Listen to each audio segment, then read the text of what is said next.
Hivi unajua ni kwa nini Yesu hakuwa na wanafunzi wa kike? Alikuwa anaongozana na masera.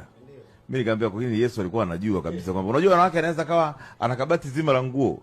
Nakwambia ni sioni nguo ya kuvaa kabisa yani. Sio hata savana nini.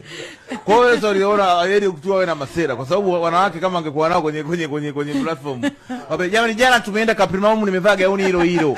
Leo tunaenda Galilaya tena nimevaa gauni hilo hilo. Jamani sijapenda Mwokozi sijapenda. Mwokozi sijapenda au hujatupa hela ya viatu vingine.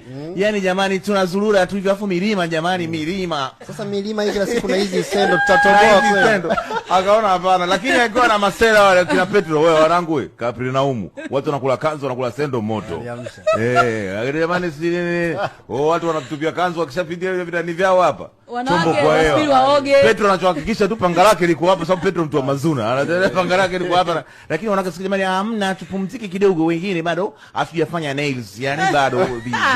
Huwezi kuonekana mbele za watu yani juu ya mlima Galilaya na hivi yani kope hazijakaa watu. Sasa Yesu akaona injili itachelewa. Umeona bwana? Yeye jamani kila siku ni mipunda.